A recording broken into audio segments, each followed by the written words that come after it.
Bonjour et bienvenue. Aujourd'hui, on va s'attaquer à une question vraiment centrale pour beaucoup d'organisations. Comment on fait pour ne pas se retrouver piégé, dépendant d'un seul et unique modèle d'intelligence artificielle?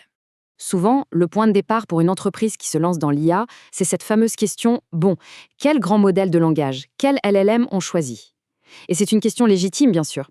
Mais, et c'est là tout le sujet, ce n'est peut-être pas la bonne question à se poser en premier. Et voilà, on touche au cœur du problème. Le choix d'un modèle, au fond, c'est une décision tactique, opérationnelle. Ce n'est pas une stratégie. Une vraie stratégie d'IA, ça ne peut pas, ça ne doit pas reposer sur quelque chose d'aussi changeant. C'est comme construire un gratte-ciel sur du sable mouvant.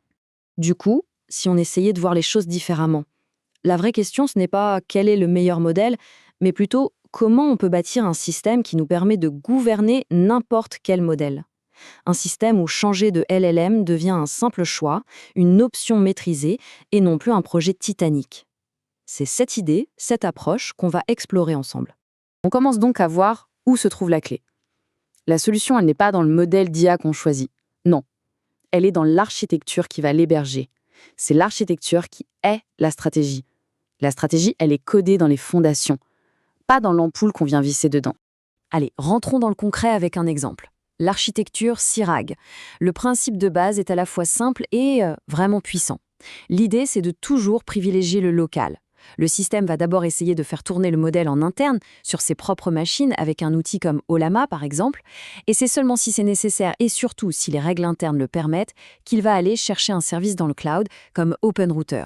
Et attention, ce n'est pas juste un détail technique, c'est un choix stratégique fondamental. Cette phrase, elle résume tout. C'est exactement ça. Quand on intègre les règles du jeu directement dans l'architecture, on se protège. On évite de devoir prendre des décisions à la va-vite, sous la pression, qui pourraient mettre en péril la sécurité ou la vision à long terme. C'est l'architecture elle-même qui devient le garde-fou. Et les bénéfices de cette approche, ils sont énormes. On parle de liberté bien réelle. D'abord, en privilégiant le local, la souveraineté des données, ce n'est plus un concept marketing, c'est une réalité technique. Ensuite, le recours au cloud, mais de manière contrôlée, apporte toute la souplesse nécessaire. Et au final, le plus important, c'est qu'on gagne une véritable indépendance. On peut évoluer, tester de nouveaux modèles, sans être prisonnier d'un seul fournisseur. Ok, mais ce n'est pas tout. Il y a un autre aspect qui est absolument crucial, la résilience. Une architecture solide, elle n'est pas juste là pour être performante. Elle est là pour tenir la route, quoi qu'il arrive. Elle est pensée dès le départ pour résister aux pannes et aux imprévus. Regardons un peu comment ça marche. C'est une sorte de chaîne de secours. Imaginons que le GPU local, qui est le plus rapide, tombe en panne. Pas de panique, le système bascule automatiquement sur le CPU. Si même ça, ce n'est pas suffisant, il peut encore passer en mode dégradé, par exemple en se limitant à une recherche dans des documents internes, ce qu'on appelle le RAG. Et vraiment, en tout dernier recours, seulement à ce moment-là, il fait appel à un service externe. On voit bien la différence entre un prototype bricolé et un vrai système industriel. La différence est saisissante, non? D'un côté, on a le pipeline de démo classique, fragile, avec un seul point de défaillance, et complètement dépendant du modèle du moment.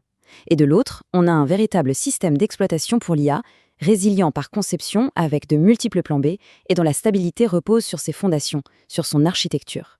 Ce qui nous amène à un concept clé, l'optionnalité gouvernée. Ce n'est pas juste une question d'être agnostique, de pouvoir brancher n'importe quel modèle. Non, c'est plus subtil. Le mot important ici, c'est gouverner. Ça veut dire qu'on a le choix, oui, mais ce choix est encadré par des règles, il est maîtrisé, il est prévisible. Ce n'est pas l'anarchie.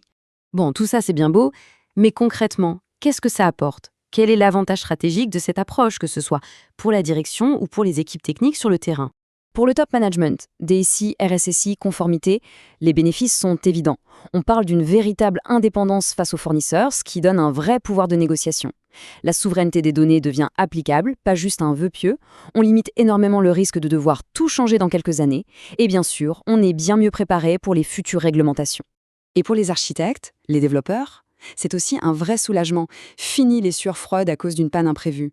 Le système a un comportement prévisible. Passer du local au cloud ou l'inverse, ça devient une procédure normale, pas un projet de 6 mois. Et surtout, ça libère la capacité d'expérimenter. On peut tester de nouveaux modèles plus vite, avec beaucoup moins de risques, car on sait que la structure de base, elle, est solide. Et pour finir, cette phrase qui fait réfléchir. Si toute votre feuille de route en matière d'IA repose sur un seul fournisseur, alors vous n'avez pas encore de stratégie. Ce que vous avez, c'est une intégration temporaire, une solution à court terme. Une vraie stratégie, c'est bâti pour durer. C'est fondé sur une architecture robuste. La question finale n'est donc pas quel modèle on choisit aujourd'hui, mais bien quelle architecture on construit pour être libre de choisir n'importe quel modèle demain et après-demain.